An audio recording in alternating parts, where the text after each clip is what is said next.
जय हिंद दोस्तों, स्वागत है आप सभी का आपके अपने YouTube channel rise education centre में।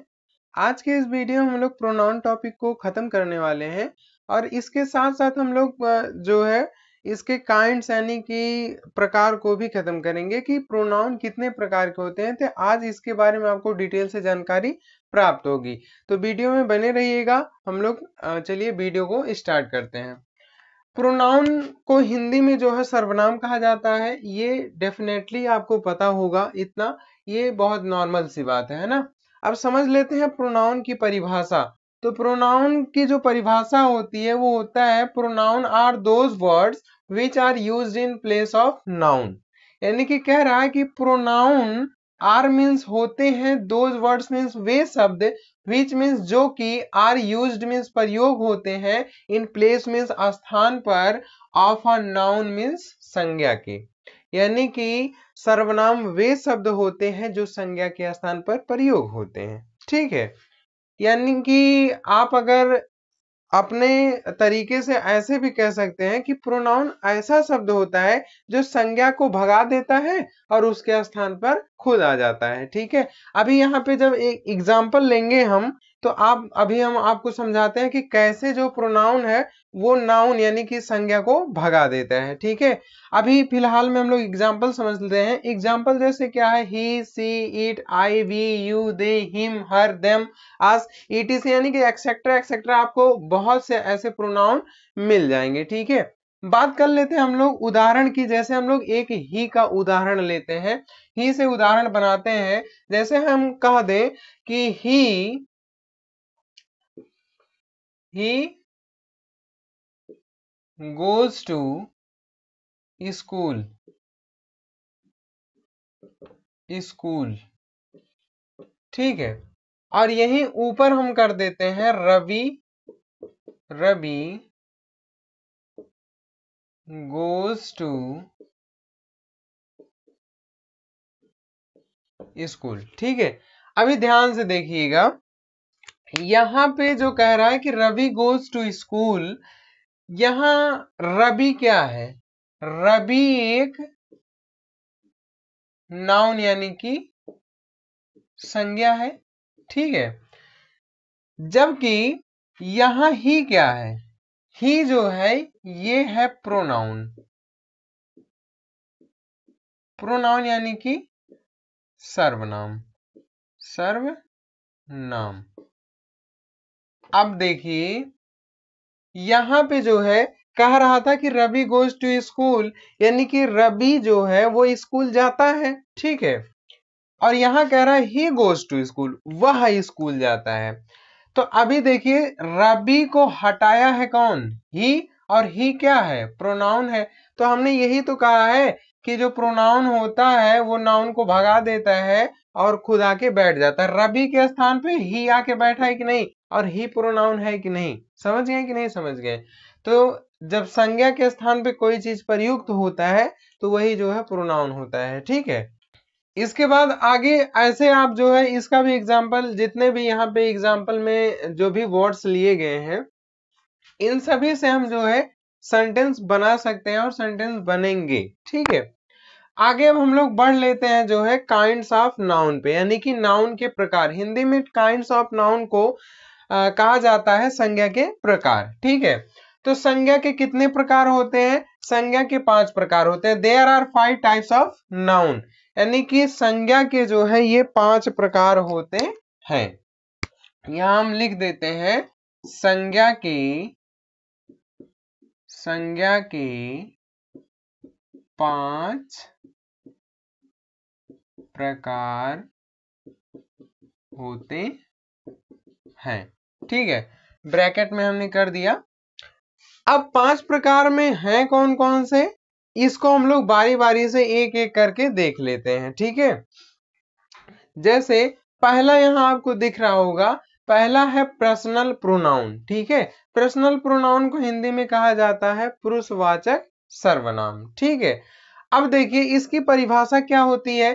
कह रहा है कि जो सर्वनाम किसी व्यक्ति अथवा वस्तु के लिए प्रयोग हो उसे पर्सनल प्रोनाउन कहते हैं। मतलब सिंपल सा है कि ऐसा प्रोनाउन जो किसी व्यक्ति के लिए और वस्तु के लिए प्रयोग होता है उसे हम कह देते हैं पर्सनल प्रोनाउन यानी कि पुरुषवाचक सर्वनाम। जैसे देखिए यहाँ पे कह रहा है you have a watch, you have a watch, तुम्हारे पास एक घड़ी है। अब यहाँ पे देखिए कैसे हम पता करेंगे कि यहाँ पे वस्तु के लिए प्रयोग किया गया है या फिर व्यक्ति के लिए, क्योंकि बात जो किया है व्यक्ति की भी बात किया है और वस्तु की भी बात किया है। यहाँ प्रयोग किसके लिए किया गया है, यहाँ देखिए कह रहा है यू हैव अ वॉच, तुम्हारे पास एक घड़ी है। तो तुम्हारे किसके लिए प्रयोग हो सकता है, किसी संज्ञा के लिए प्रयोग होगा ना, और ऐसा संज्ञा होगा जैसे कि कोई व्यक्ति हो, है ना। व्यक्ति में आपका मेल भी आएगा फीमेल भी आएगा। अगर नाउन टॉपिक को आप पढ़ेंगे तो उसमें हमने बताया है ना, इसके बारे में डिटेल से हमने समझाया है। तो यहाँ क्या हो सकता है, व्यक्ति होगा, मेल होगा या फिर फीमेल होगा। क्यों, क्योंकि यू है, यू मीन्स क्या होता है तुम, और तुम किसके लिए, आप किसी वस्तु के लिए तुम तो लगाओगे नहीं। जैसे ये पेन है, क्या मैं इस पेन को कहूंगा तुम, नहीं कहूंगा ना।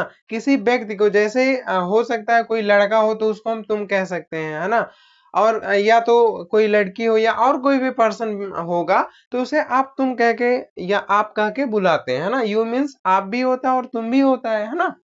तो इसलिए यहाँ पे क्या हो जाएगा, ये यू जो हो जाएगा, यू यहाँ पे दिखाएगा व्यक्ति को, ठीक है।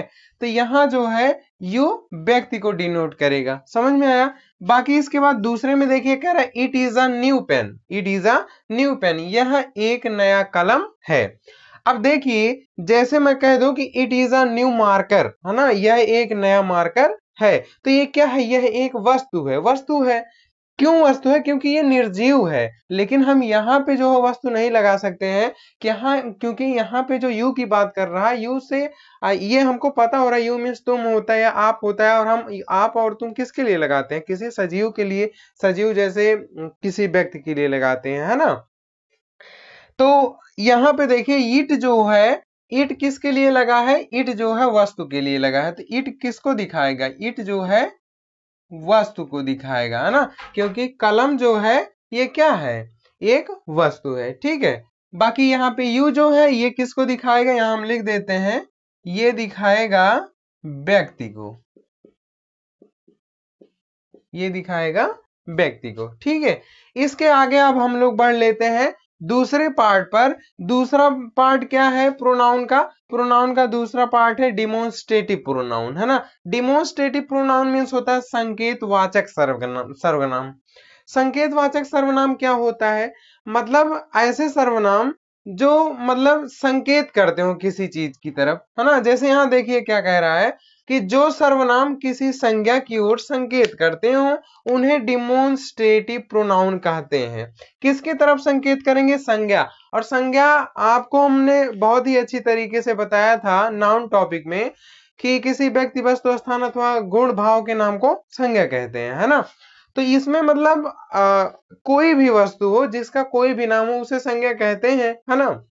तो यहाँ पे क्या कह रहा है कि जो सर्वनाम किसी संज्ञा की ओर संकेत करते हैं उन्हें डिमोन्स्ट्रेटिव प्रोनाउन कहते हैं। जैसे यहाँ पे देखिए सिंगुलर में, यहाँ भी दो चीजों को समझना है, सिंगुलर एंड प्लूरल। अभी सिंगुलर हम पहले समझते हैं। कह रहा है this is my house, this is my house, यह मेरा घर है ना। अब देखिए कह रहा है कि यह मेरा घर है, तो यह कहां दर्शा रहा है, जैसे आप अपने घर के जब पास खड़े होंगे तो कहेंगे ये मेरा घर है ना, ये मेरा घर है। लेकिन आप सपोज करिए कि दूर आपका घर हो, आप अपने घर से मान लीजिए 200 मीटर की दूरी पे हैं, तो वहां से क्या कहेंगे, यह मेरा घर है, कि कहेंगे वह मेरा घर है, तब आपको वह कहना पड़ेगा ना। तो उसी के लिए यहाँ पे क्या लगेगा, जैसे यहाँ देखिए वह के लिए क्या लगा है, that is a mango tree, वह एक आम का पेड़ है। तो देखिए दैट मीन्स क्या हो जाएगा, वह हो जाएगा, और दिस मीन्स क्या हो जाएगा, यह हो जाएगा। देखिए दिस और दैट जो होता है ये सिंगुलर होता है, ठीक है। बाकी अब समझते हैं हम लोग प्लूरल को। जैसे कह रहा है these are shirts, these are shirts, यानी कि ये कमीजें हैं। कमीज मतलब क्या होता है, जो हम लोगों का शर्ट होता है उसको हम लोग कमीज बोलते हैं ना। कमीज तो बहुत कम ही लोग यूज करते हैं, ज्यादातर लोग जो है शर्ट का ही प्रयोग करते हैं, है ना। तो कह रहा है कि दीज आर शर्ट्स, ये कमीजें हैं। अब यहाँ पे दीज देखिए, दीज मीन्स क्या होता है, जब बहुत ज्यादा चीजें, यहाँ प्लूरल कहाँ है ना, जब ज्यादा चीजें नजदीक हो, है ना, तो हम क्या कहेंगे वहां पे हम कहेंगे कि ये कमीजें हैं। ये अभी देखिए यह यहाँ पे लगाए थे, तो यह से क्या हो रहा था, ये दर्शा रहा था कि ये सिंगुलर है, यानी कि इसमें एक ही वस्तु होगा। लेकिन जब आप दीज लग जाएगा, दीज मीन्स ए हो गया, और ए से ये दिखाता है कि ये जो है प्लूरल यानी कि बहुवचन है। ठीक है, तो यहाँ पे हो जाएगा ये दीज जो हो जाएगा ये बहुवचन को दिखाएगा। तो हम ऐसे कह सकते हैं कि ये कमीजें हैं, यानी कि जब आपके पास बहुत सारे शर्ट्स हों तो आप उसको कह सकते हैं कि ये बहुत सारे शर्ट्स यानी कि कमीजें हैं। दूसरा समझते हैं, कह रहा those are birds, those are birds, वे पक्षी हैं।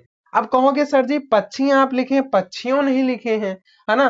तो देखिए बाबू यहाँ पे वे जो है ये प्लूरल ऑलरेडी पहले से दर्शा दे रहा है कि हाँ मैं जो है बहुवचन हूं। ठीक है, तो हमें यहाँ पे पक्षियों लगाने की जरूरत नहीं है। तो दो जो है ये किसको दिखा रहा है, वे को दिखा रहा है, और वे क्या प्रदर्शित कर रहा है कि ये जो है प्लूरल यानी कि बहुवचन है। ठीक है, तो दोज आर बर्ड्स, वे पक्षी हैं। अब वे पक्षी हैं ऐसे थोड़ी कहोगे कि वे पक्षी हैं, वे ऐसे थोड़ी कहोगे कि वे पक्षी हैं, ऐसे कहोगे ना वे पक्षी हैं, मतलब यहाँ आप संकेत कर रहे हो कि नहीं। अब हम पढ़ किसको रहे हैं, डिमोन्स्ट्रेटिव प्रोनाउन की संकेतवाचक सर्वनाम को, यानी कि जब भी आप किसी चीज को संकेत करके बताएंगे तो वही आपका क्या हो जाएगा, संकेतवाचक सर्वनाम हो जाएगा, है ना। तो ऐसे में जब आप किसी चीज में जब संकेत हो रही हो, किसी संज्ञा की तरफ संकेत किया जा रहा हो, तो वहां पे जो वर्ड प्रयोग होगा उसे क्या कहेंगे आप लोग, डिमोन्स्ट्रेटिव प्रोनाउन कहेंगे, जैसा कि यहाँ इस परिभाषा में आपको साफ साफ नजर आ रहा होगा। ठीक है, इसके आगे अब हम लोग इसके 3 और बचे प्रकारों को देख लेते हैं। अब हम लोग प्रोनाउन के तीसरे प्रकार को देख लेते हैं। तीसरा प्रकार जो है वो है relative pronoun. Relative pronoun means क्या होता है, संबंधवाचक सर्वनाम। संबंधवाचक सर्वनाम कहते किसे हैं, यानी कि इसकी परिभाषा क्या है, तो आइए इसको देख लेते हैं।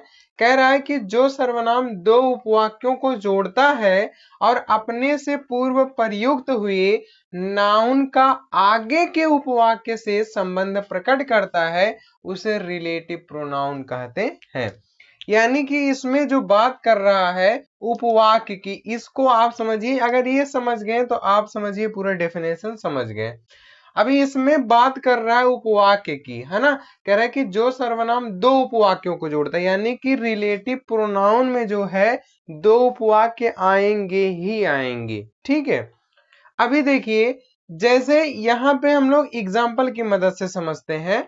जैसे कह रहा है कि दो उपवाक्य, अभी हम आपको बताते हैं कैसे हो रहा है। जैसे कह रहा है दिस इज द बॉय, ठीक है, यहां तक आप देखिए दिस इज द बॉय जो है यहां तक आपका एक उपवाक्य हो जा रहा है। ठीक, फिर कह रहा है हु गॉट द प्राइज, और गॉट द प्राइज ये जो है एक उपवाक्य हो रहा है ना। अब बच कौन सा रहा है, हु, और यही हु क्या हो जा रहा है, रिलेटिव प्रोनाउन हो जा रहा है। अब एक साथ हम बताते हैं आपको। कह रहा है कि this is the boy who got the prize, यह वही लड़का है जिसने उपहार प्राप्त किया है या पुरस्कार प्राप्त किया है ना। तो यह वही लड़का है जिसने पुरस्कार प्राप्त किया है। तो हु मीन्स क्या हो जाएगा यहाँ पे, जिसने हो जाएगा। बाकी उपवाक्य की जो हमने अभी आपको बातें क्या थी वो हम बता दिए हैं। ठीक है, दिस इज द बॉय ये इतना उपवाक्य हो जाएगा, और गॉट द प्राइज ये एक उपवाक्य हो जाएगा। एक उपवाक्य और एक उपवाक्य, और यहाँ दो उपवाक्य की बात कर रहा है। ठीक है, आप समझ गए। दूसरे में भी समझ लेते हैं हम लोग। कह रहा है that is the horse, that is the horse, यह वही घोड़ा है हुम जिससे ही लव वेरी मच, वह बहुत प्रेम करता है ना। तो देखिए कह रहा है कि यह वही घोड़ा है जिसे वह बहुत प्यार करता है ना। तो यहाँ पे जो हुम हो जाएगा, हुम क्या हो जाएगा, हुम जो हो जाएगा ये रिलेटिव प्रोनाउन हो जाएगा। ठीक है, तो आई होप इसको आप लोग समझे होंगे। अब हम लोग चौथे प्रकार को देखते हैं। चौथा प्रकार है इंट्रोगेटिव प्रोनाउन। इंट्रोगेटिव प्रोनाउन को कहते हैं प्रश्नवाचक सर्वनाम, और इसके नाम से ही पता चल रहा है कि ये कैसा होने वाला है। आइए इसके परिभाषा को पहले देखते हैं।